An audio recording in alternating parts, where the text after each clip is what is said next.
탈무드에 나오는 격언 중에 이러한 이야기가 있습니다. 세상에서 가장 강한 사람은 자기를 이기는 자이다. 가장 지혜로운 자는 끊임없이 배우는 사람이다. 가장 부유한 사람은 항상 만족할 수 있는 사람이다. 그리고 가장 행복한 사람은 범사에 감사하는 사람이다.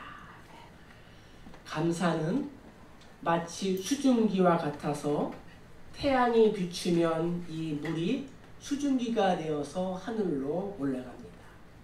그 하늘로 올라간 수증기들이 다 모이면 구름이 되고, 구름이 되면 큰 물이 되어서 하늘에서 비가 내리게 됩니다. 이스라엘 백성들이 지켜야 할 3대 절기가 있습니다. 첫째는 유월절, 무교절이라고도 하는데요. 애굽의 종살이에서 해방된 것을 기념하는 날입니다. 우리나라의 광복절과도 같은 날입니다. 두 번째는 칠칠절이라고 있어요. 6월절 후 50일째가 되는 날인데요. 이 50일이 지나면은 오순절, 또 초실절, 맥추절이라고 합니다. 그래서 봄에 뿌린 씨앗에 처음 수확한 열매를 하나님께 드리는 날이 바로 칠칠절, 맥추절입니다. 마지막으로는 장막절인데요. 수장절이라고도 합니다. 연말에 가을 추수 후에 지키는 절기, 오늘날로 추수감사절이라고 말씀드릴 수 있습니다. 겉으로 보기에는 맥추절이 이스라엘 명절이지 우리와 무슨 상관이 있습니까? 이렇게 말할 수도 있지만 사실 그렇지 않다는 거예요. 하나님은 우리에게 이렇게 말씀하셨어요. 내 하나님 여호와 앞에 칠칠절을 지키되 내 하나님 여호와께서 내게 복을 주신 대로 내 힘을 헤아려 자원하는 예물을 드리고 너와 내 자녀와 노비와 내 성중에 있는 레위인과 및 너희 중에 있는 객과 고아와 과부가 함께 내 하나님 여호와께서 자기의 이름을 두시려고 택하신 곳에서 내 하나님 여호와 앞에서 즐거워할지니라. 하나님께서 이렇게 명령하셨습니다. 솔로몬도 잠언을 보면은 내 재물과 내 소산물의 처음 익은 열매로 여호와를 공경하라. 그리하면 내 창고가 가득히 차고 내 포도즙 틀에 새 포도즙이 넘치리라고 말씀했습니다. 맥추절은 하나님 앞에서 내게 복을 주신 대로 자원하는 마음으로 처음 익은 열매로 하나님을 공경하라. 우리에게 분명하게 말씀하셨습니다. 맥추절을 지키는 자에게 주시는 하나님의 복이 있습니다. 우리 24절 상반절만 읽겠습니다. 내가 이방 나라를 내 앞에서 쫓아내고, 하나님께서 맥추절을 지키는 자에게 대적들이 물러가게 하신다라고 우리에게 약속해 주셨습니다. 여기에서 이방 나라란 무엇일까요? 이스라엘 백성들이 가나안 땅에 들어가기 전에 그 땅에 이미 정착하고 있었던 원주민들을 말합니다. 그 땅에는 가나안 7 족속들이 미리 살고 있었습니다. 그러나 하나님께서 그 땅을 이스라엘에게 주시기로 약속하셨기 때문에 들어가서 전쟁에서 이기고 그 땅을 차지할 수 있게 되었습니다. 이미 오래전에 원주민, 토착민들이 그 땅에서 정착하고 살고 있었지만 그럼에도 불구하고 하나님께서 원하시면 당신의 백성들에게 그 땅을 주시는 것입니다. 할렐루야. 또 또한 내 앞에서 쫓아내고 라고 말씀하셨습니다. 이스라엘이 가나안 족속과의 전쟁에서 승리하여 가나안 족속을 쫓아낼 수 있다라는 그러한 말씀입니다. 그런데 이미 그 땅에 정착하여 살고 있는 가나안 족속들은 우리가 보기에는 결코 만만한 사람들이 아니었습니다. 성경에 보면은 그들은 네피림의 후손으로 아낙 자손이며 기골이 장대한 그러한 거인이었고 장사들이었습니다. 그래서 그 땅을 탐지한 정탐꾼들이 고백하기를 그들에 비하면 우리는 메뚜기같이 작아서 저들을 결코 이길 수 없습니다 라고 보고했어요. 12사람 중에 여호수아와 갈렙만이 하나님이 우리와 함께 하시면 반드시 승리하고 그 땅을 차지할 수 있을 것이다. 12명 중 10명은 안 된다. 부정적인 보고를 했지만 2명은 하나님이 함께 하시면, 따라합시다. 하나님이 함께 하시면, 그렇습니다. 하나님이 함께 하시면 우리가 메뚜기같이 약하지만 저들은 우리의 밥이라. 밥인 줄 믿습니다. 그래요. 군사적인 면에서 그 땅을 도저히 정복할 수가 없다 할지라도 하나님이 함께 하시면 되는 줄로 믿습니다. 그 하나님이 홍해 바다를 가르셨습니다. 소년 다윗으로 하여금 거인 골리앗을 이기게 하셨습니다. 여리고성을 무너지게 하셨습니다. 하룻밤 새에 이 아수르 군사 18만 5천 명을 죽이셨어요. 오늘날도 나와 함께 하시는 하나님을 신뢰하는 믿음을 가지고 있다면 하나님께서 내 앞에 있는 이방 나라를, 내 앞에 있는 크고 작은 대적들을 물리쳐 줄 줄로 믿습니다. 우리 한번 읽겠습니다. 너희가 서시 벽을 덮고 너희 벽이 왕을 쫓으리니 너희 대적들이 너희 앞에서 칼에 엎드려질 것이다. 할렐루야. 그렇습니다. 전쟁의 승리는 숫자로 판가름 나는 것이 결코 아닙니다. 하나님이 어느 편에 서 계시느냐에 따라 전쟁의 승패가 좌우되는 것입니다. 내가 하나님과 이방신 중 어디에 서 있는가가 이 전쟁의 승패를 좌우하게 되는 것입니다. 하나님이 5명이 함께 하시면 100명을 쫓아내고 100명과 함께 하시면 10,000명이라도 쫓아낼 줄로 믿습니다. 하나님이 함께 하시면 기적이 일어나는 것입니다. 하나님이 함께 하시면 우리가 형통하고 승리하는 삶을 살아가고 이기게 되는 줄로 믿습니다. 나는 어떻게 세상에서 승리할 수 있습니까? 감사하는 자가 승리하는 삶을 살아갈 수 있는 것입니다. 우리가 감사를 하면은 하나님께서 감사의 조건들이 더 넘쳐나게 하십니다. 그러므로 내가 현재 힘들고 고단한 환경에 있다 할지라도 감사를 결코 잊어서는 안 되는 것입니다. 어느 날 종업원의 실수 때문에 공장에 큰 불이 나게 되었습니다. 공장은 순식간에 전쟁터처럼 변하고 사장은 잿더미 위에서 하염없이 눈물만 흘리고 있습니다. 그런데 그때 마침 그의 아내가 찾아왔습니다. 아내는 울고 있는 남편을 발견하고는 어찌할 줄 몰랐습니다. 그 길로 교회로 달려갔습니다. 강대상 앞에서 눈물을 흘리며 기도했습니다. 하나님, 우리를 버리셨습니까?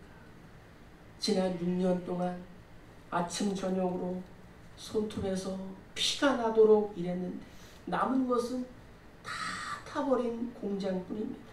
이제 아무것도 없습니다. 우리는 망했어요. 어떻게 하면 좋겠습니까? 남편은 잿더미 위에서 울고 아내는 교회 강대상 앞에서 울고, 그런데 이렇게 울면서 기도하는 아내에게 문득 이러한 감동이 왔습니다. 그래도 감사하자.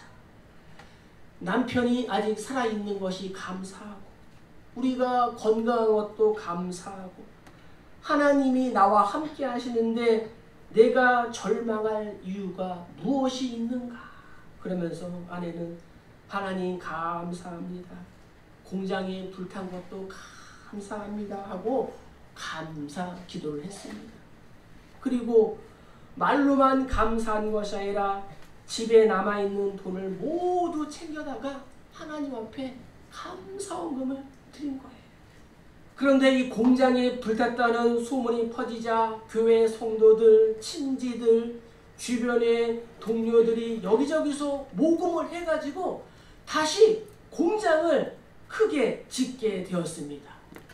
남편도 교회에 출석하게 되어서 집사가 되었습니다. 새 공장에서 사업도 잘 되고 점점 번성하게 되었습니다. 부부는 하나님께 받은 복을 무엇으로 보답할지 이제 고민합니다. 그래서 기도하는 중에 봉고차를 사서 예배 시간마다 성도님들을 모셔왔다고 합니다. 하나님께서 복에 복을 주시고 집도 장만하게 하고 공장도 날로 번창하여 삼양가구사라는 이 이름으로 유명해졌다고 합니다. 영국의 스펄전 목사님은 이렇게 말합니다. 불행할 때 감사하면 불행이 끝나고 형통할 때 감사하면 형통이 연장된다. 우리는 어떠합니까? 생각해보면 모든 것이 하나님의 은혜가 아닌 것은 하나도 없습니다. 맥추절을 지키는 자에게 주시는 축복이 뭐예요? 대적들이 한 길로 왔다가도 7길로 도망가게 될 줄로 믿습니다. 24절 중반절 읽겠습니다. 내 지경을 넓히리니. 우리 대상 4장 10절 읽겠습니다. 야베스가 이스라엘 하나님께 아뢰어 이르되 주께서 내게 복을 주시거든 나의 지역을 넓히시고 주의 손으로 나를 도우사 나로 환난을 벗어나 내게 근심이 없게 하옵소서. 아멘. 맥추절을 지키는 자에게 주시는 하나님의 두 번째 축복은 형통의 복을 주신다. 내 지경을 확장시켜 주신다. 야베스는 모친이 고통 중에 슬픔 중에 낳은 자녀였습니다. 야베스의 이름의 뜻이 슬픔, 또 고통, 수고라는 그러한 이름의 뜻이 있어요. 그는 평생 고통스러운 이름을 가지고 살아가야 했어요.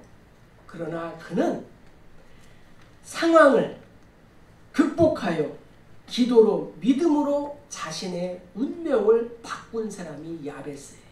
그래서 성경에서 신앙과 경건의 대표가 되었습니다. 하나님은 이스라엘을 동쪽과 서쪽의 경계를 홍해에서 지중해까지, 남쪽과 북쪽의 경계를 아라비아 광야에서 이 유브라테스 강까지 광활한 땅을 주시겠다라고 하셨습니다. 하나님은 우리의 모든 지경을 넓혀주시는 분인 줄로 믿습니다. 우리의 사업과 또 일터가 점점 확장되어야 할 줄로 믿습니다. 우리의 믿음의 길이와 깊이와 넓이와 높이도 확장되어야 합니다. 솔로몬 왕 때에 정말 하나님께서 이 약속의 말씀을 성취하셔서 이스라엘의 이 국토가 나일강에서 유브라테스 강까지 넓어졌어요. 주변의 모든 나라가 이스라엘, 솔로몬에게 조공을 바치게 되었습니다. 말씀에 순종하여 절기를 지키면 하나님께서 형통의 복을 주셔서 우리의 지경을 넓혀 주십니다. 우리의 사업과 일터, 농사와 학업의 지경이 형통하게 되기를 주의 이름으로 간절히 축복합니다. 내 장막터를 넓히며 내 처소의 휴장을 아끼지 말고 널리 펴되 너희의 줄을 길게 하며 너희의 말뚝을 견고히 할지어다. 이는 내가 좌우로 퍼지며 내 자손은 열방을 얻으며 황폐한 성읍들로 사람 살 곳이 되게 할 것임이라. 아멘. 미국인이요 또 의사요 선교사로 인도에 파송된 사람이 있었습니다. 그는 주로 나병 환자를 치료했는데 어느 날 자신에게 심각한 증상이 생긴 것을 알게 되었습니다. 복숭아뼈 밑에 발 뒤꿈치에 감각이 없어진 것입니다. 밤새도록 잠 못 자고 고민하다가 이 사람이 바늘로 자신의 이 발 뒤꿈치를 푹 찔러봤어요. 그런데 무슨 일이 일어났을까요? 심한 통증을 느끼게 되었습니다. 그때 그의 첫 번째 반응은 오 하나님 감사합니다. 끔찍한 밤을 통과하면서 감사를 회복했습니다. 그는 한센병의 권위자인 폴 브랜드 박사인데 여러분 통증이 있다는 것은 내가 살아있다는 증거입니다. 문제가 있다는 것도 내가 살아있다는 증거입니다. 통증은 내 몸의 상태를 알려주는 신호등입니다. 문제는 우리의 역량을 향상, 성장시킵니다.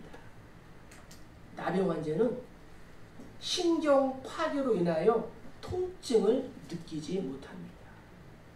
여러분, 나의 통증을 환영하시기를 축복합니다. 나의 문제를 환영하시기를 바랍니다. 영적인 나병 환자가 되어서는 안 됩니다.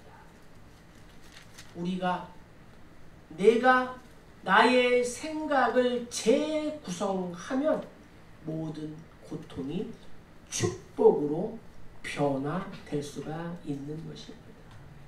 어떻게 하면 행복한 가정을 만들 수 있습니까? 부부는 서로의 장점을 보고 서로 돕고 섬길 수 있는 것에 감사해야 됩니다. 학교와 직장에서도 마찬가지고요. 우리의 인생에서도 마찬가지입니다.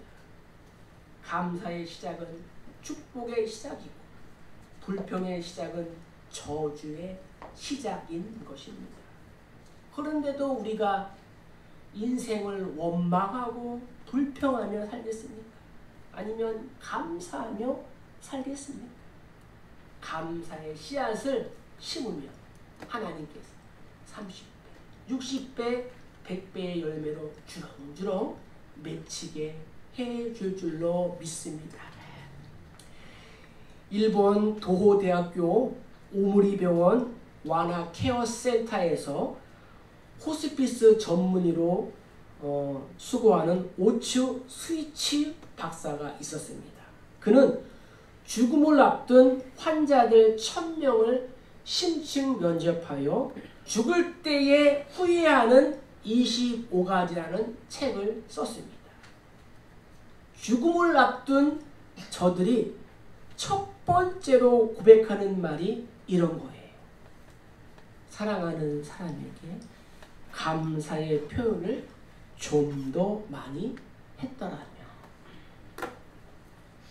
평소에 사랑하는 사람에게 고맙다는 말을 하지 못한 것을 가장 후회스럽게 여겼다는 것입니다. 누구나 가장 쉽게 할 수 있는 말, 그러나 아무도 실천되지 않는 언어 습관이 감사라는 거예요. 감사를 시작할 때 축복이 시작하고, 감사를 통해서 하나님의 더 큰 은총을 우리가 발견하게 되는 줄로 믿습니다. 마지막으로 맥주절을 지키는 자에게 주시는 축복이 있습니다. 24절 하반절 읽겠습니다. 내가 매년 3번씩 여호와 내 하나님을 뵈려고 올 때 아무도 내 땅을 탐내지 못하리라. 아멘. 맥주절을 지키는 성도에게 주시는 하나님의 축복은 보호와 안전의 축복을 주신다라고 말씀하고 있습니다. 내가 매년 3번씩 여호와 내 하나님을 뵈려고, 만나려고 올 때에 이스라엘 성인 남자들은 어느 곳에 흩어져 살든지 1년에 3번 절기 때는 집과 일터를 비우고 예루살렘으로 올라와 하나님께 예배를 드렸습니다. 그런데 집을 비운 사이에 도둑이 들거나 적군이 쳐들어와서 재산을 다 빼앗아 갈 수도 있었습니다. 그런데 하나님은 저들이 예배를 위하여 집을 비우는 동안에 그러한 위험을 막아주시겠다라고 약속하셨습니다. 내가 하나님을 우선하면 하나님도 나를 우선하시는 줄로 믿습니다. 내가 하나님 앞에 감사하면 하나님이 나에게 감사할 조건을 더 풍족하게 채워주시는 거예요. 하나님은 결단코 나를 손해보게 하지 않습니다.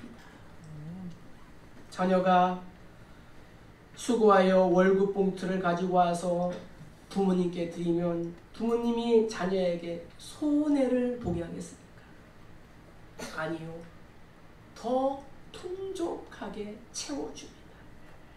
육신의 부모도 그렇게 하는데 하물며 하나님은 어떠하시겠습니까?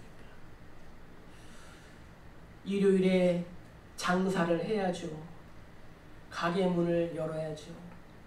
그래야 고객들이 더 많이 오겠죠.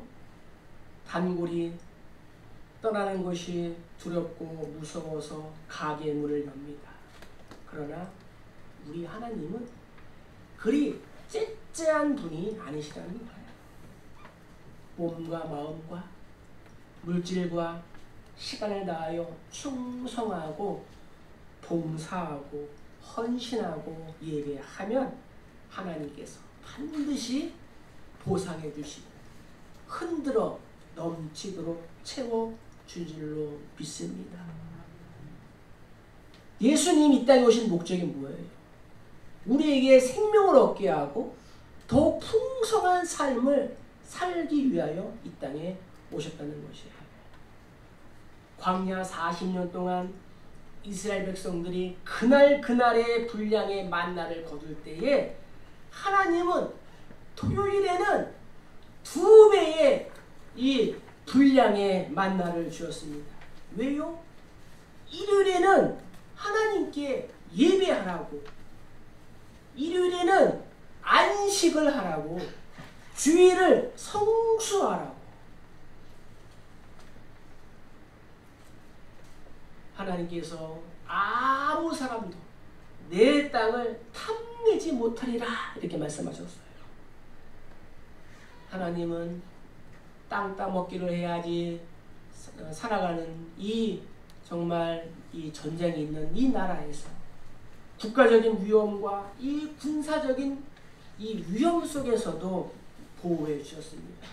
가정과 재산의 이 위험에서도 하나님이 보호하셨고, 개인이 질병에 걸리지 않게 하나님이 보호해 주셨습니다.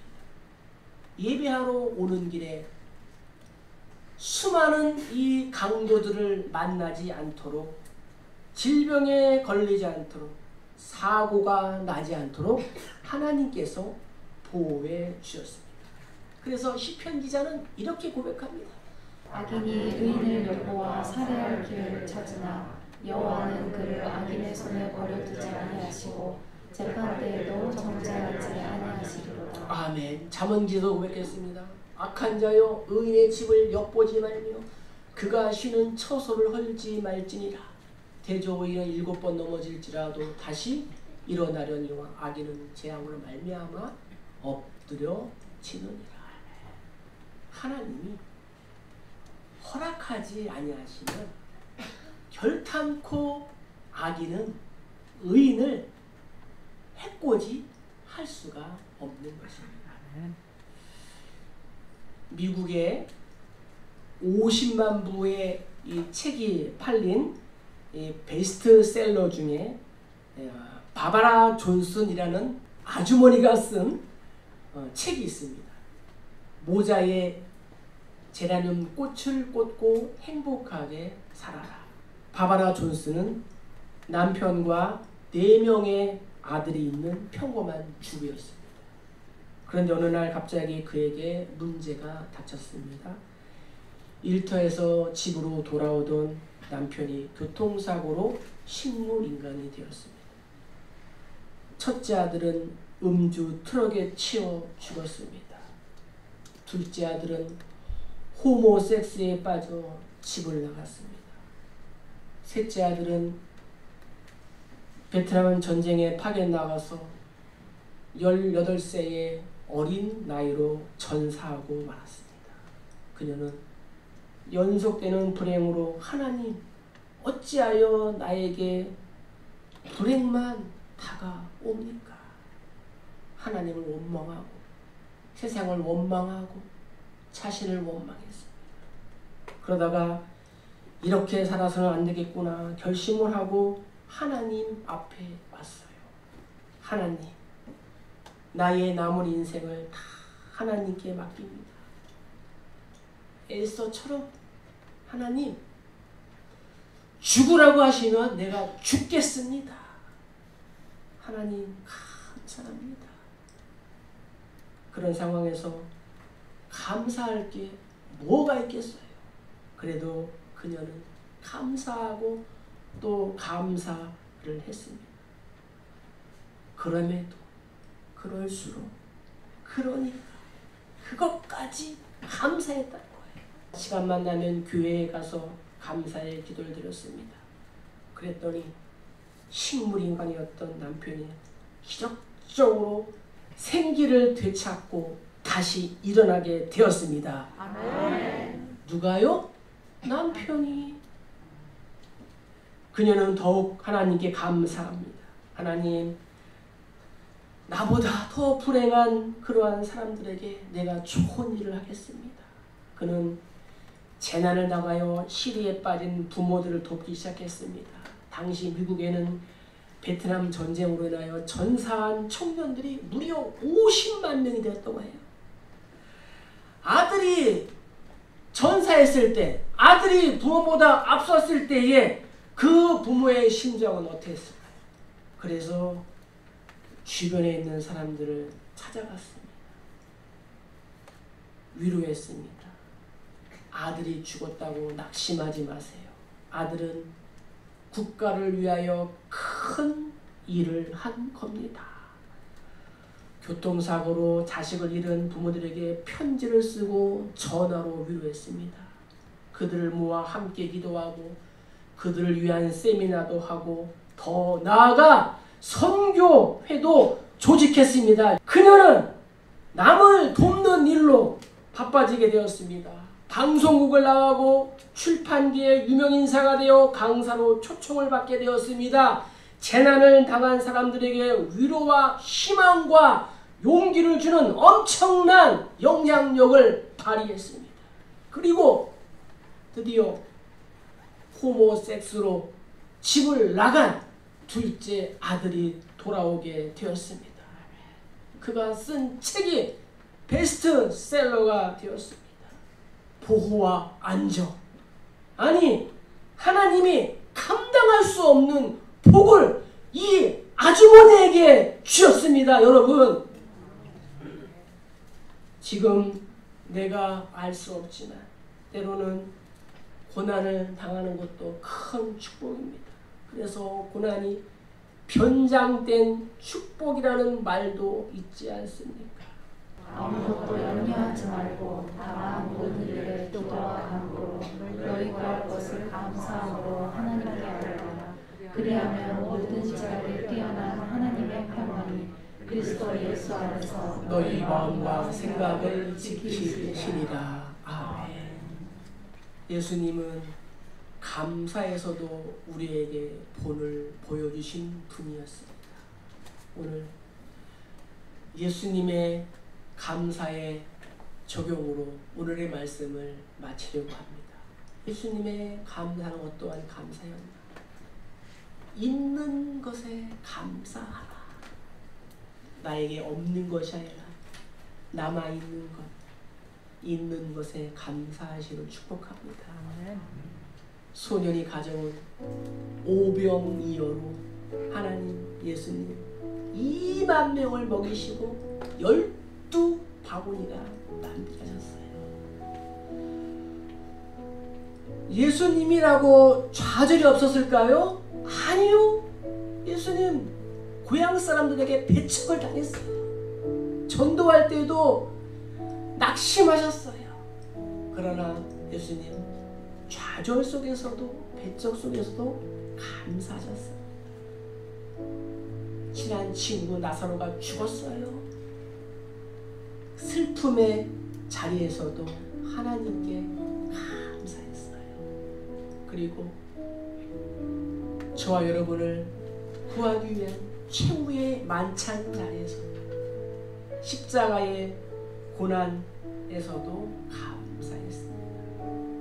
성도의 우리가 절기를 기억하여 하나님 앞에 모여서 예배하면 하나님이 이방 나라들을 내 앞에서 쫓아내 주시고 나의 지경을 넓혀 주시고 아무도 내 땅을 탐하지 못하게 되는 줄로 믿습니다. 하반기를 출발하는 나의 인생이 감사로부터 시작하기로 하나님 앞에 결단하고 약속하는 겁니다. 감사는 나의 문명을 변화시킵니다. 아멘. 여러분들 주의 이름으로 사랑하고 축복합니다.